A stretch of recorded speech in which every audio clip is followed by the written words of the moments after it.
Hello students of class 4. Today I am going to continue the chapter 20 that is eating together. Children, previous video में हम लोगों ने class party के बारे में पढ़ा था और कुछ बच्चे अपनी क्लास में पार्टी ऑर्गेनाइज करते हैं उसके बारे में जाना था और उसके बाद हम लोग बिहू फेस्टिवल के बारे में पढ़ा था। आज हम लोग पेज नंबर 170 से कंटिन्यू करेंगे। The भेलाघर was ready. The four friends ran off to change their clothes.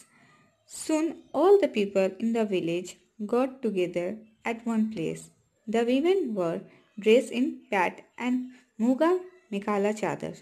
Sonamani and her friends ran to the bhelaghar. The drums started to play and everyone started to sing and dance. Everyone danced till they were tired. Then they all sat down on the ground in rows and ready to eat. The food was served on banana leaves. Everyone enjoyed the feast. The night they stayed in भेलाघर। भेलाघर बनकर तैयार हो गया। अब ये सहेलियां भागी तैयार होने के लिए। थोड़ी ही देर में गांव के सब लोग भी आ गए। ज्यादातर औरत ने पाट और मुगा की मेखाला चादर पहनी थी। सोनमुनी और उनकी सहेलियों भी भेलाघर के पास पहुंच गईं। ढोल बजने लगा और सभी मस्ती में झूमते हुए गीत गाने लगे। फिर सब जमीन पर बैठ गए। उन्हें केले के पत्तों पर खाना परोसा गया। सबने हंसते गाते और बातें करते हुए मिलकर खाना खाया। सभी रात भर भेलाघर में ही रहे। मजानी Sonmuni, we should go and sleep now. We have to get up early tomorrow to light the mezi and भेलाघर also. उसी में मजानी नाम का एक बच्चा सोनमनी को कहता है, सोनमनी, अब हम लोगों को सोना चाहिए। सुबह जल्दी उठकर मेजी जलाना है और भेलाघर भी। तो चिल्ड्रन, ये हम लोगों ने बिहू फेस्टिवल के बारे में जाना। अब हम पढ़ेंगे मिड डे मील। अब ये क्या होता है इनके बारे में जानेंगे। It is almost 1 o'clock in the afternoon. The smell of food cooking is coming from the veranda and our stomachs are rumbling. We are so hungry. We are not able to pay attention to the lesson in the class. दोपहर का 1 बजने वाला है। पेट में चूहे दौड़ रहे हैं। हम बच्चों का ध्यान पढ़ाई पर कम और बाहर बरामदे से आने वाली खाने की खुशबू पर ज्यादा है। डिंग डिंग डिंग डिंग। At last, now the bell rang. All the children ran out and went to wash their hands. Master Mosai sent all the children to the hand pump at the corner of the courtyard. टन टन टन टन टन। आखिर घंटी बजी गई। सभी बच्चे बाहर की ओर भागे, कुछ खाने के बर्तनों की तरफ तो कुछ हाथ धोने।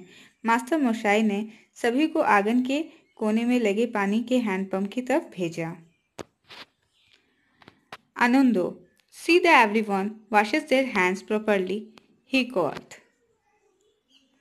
आनंदो, देखो तो सब ठीक से तो हाथ धो रहे हैं ना, उन्होंने कहा। After washing our hands, we all stood in queue to take our food. Some had their own boxes and others had plates. Then we all sat down in a circle with our food. Before we started to eat, we sang together. We play together, we eat together for the good of everyone. We will always be together. हाथ धोकर हम सभी ने कतार में खड़े होकर खाना लिया। कुछ ने अपने डिब्बे में तो कुछ ने थाली में। इसके बाद सब एक बड़ा गोला बनाकर बैठ गए। खाने से पहले सबने मिलकर गाया, साथ हम खेलें, साथ हम खाएं, साथ करेंगे अच्छे काम, साथ रहें हम हर दम साथ। Today there is bhat sukto, rice with vegetable and gravy. In our meal, yesterday we had luchi and chola dal. Outside Didi Moni's room, a list of food items has been displayed. It tells what we will get on different days of the week.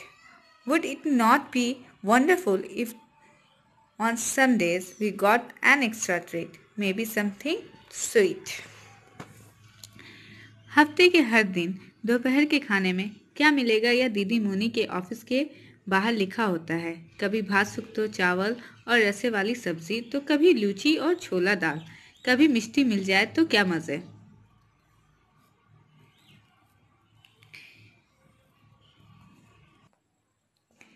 There is another interesting thing about lunchtime at school.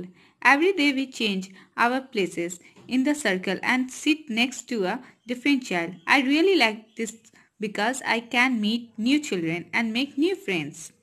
दोपहर के खाने के समय हमारे school में एक और मज़ेदार बात होती है।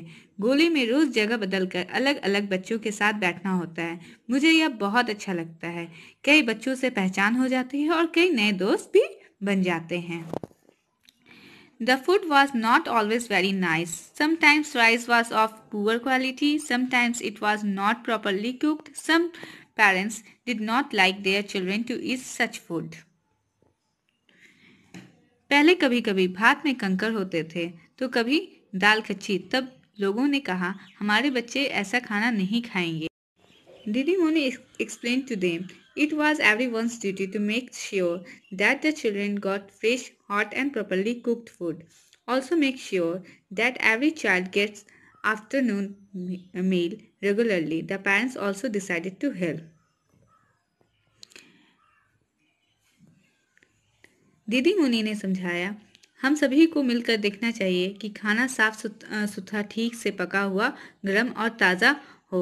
दोपहर का खाना सभी बच्चों को मिलना ही चाहिए। बच्चों के घरों से लोगों ने मदद करने की ठानी। Now things are better. We eat fresh, hot and properly cooked food together. The younger children sometimes cannot finish all the food, but my friends and I are sometimes still a little hungry even after we eat. अब सब ठीक है। गर्मा गर्म पका हुआ खाना वह भी सभी को एक साथ कभी कभी जितना खाना मिलता है उससे छोटे बच्चों का पेट तो भर जाता है, पर मेरा और मेरे दोस्तों का नहीं। Nowadays, many schools give food in school during the day. It was not always like this. When my Didi was in the primary school, children did not get afternoon meal in school. Some children come to school in the morning without eating anything. Imagine having to study on an empty stomach. आजकल तो school में भोजन मिलता है, पर पहले ऐसा नहीं था। जब मेरी दीदी प्राइमरी स्कूल में पढ़ती थी तब खाना नहीं दिया जाता था। कई बच्चे तो सुबह बिना खाए ही स्कूल जाते थे। खाली पेट और दिन भर पढ़ाई वे कैसे करते होंगे। तो चिल्ड्रेन, इस ईटिंग टुगेदर में हम लोगों ने बहुत कुछ जाना, जैसे क्लास पार्टी ऑर्गेनाइज कैसे किया जा सकता है, बिहू फेस्टिवल कैसे सेलिब्रेट किया जा सकता है, और हम लोगों ने मिड डे मील के बारे में भी जाना। अब मिड डे मील के बारे में थोड़ा और हम लोग जान लेते हैं कि क्या होता है। Mid day meal, every child's right, बच्चों का हक, मिड डे मील। चलिए इसके बारे में जानें। Many children in our country are not able to get even one full meal every day. Many of them go to school empty stomach and cannot study properly. Some year ago, the highest court of our country gave an important decision. All children up to elementary school should be provided with hot cooked food. This is the right of every child. हमारे देश के बहुत से बच्चों को भरपेट खाना नहीं मिलता। इनमें से कई बच्चे तो स्कूल बिना कुछ खाए जाते हैं। खाली पेट होने के कारण पढ़ाई में ठीक से ध्यान नहीं लगा पाते। कुछ साल पहले हमारे देश की सबसे बड़ी अदालत ने एक बहुत बड़ा फैसला सुनाया। प्रारंभिक स्कूल कक्षा 1 से 8 तक, यानी कक्षा 1 से 8 के स्कूलों में सभी बच्चों को पका हुआ गर्म खाना मिलना ही चाहिए। यह सभी बच्चों का अधिकार है। सो चिल्ड्रेन, हम लोगों ने mid day meal, every child's right के बारे में भी जाना, और भी हम लोग जानेंगे। Stay tuned for upcoming video. God bless you.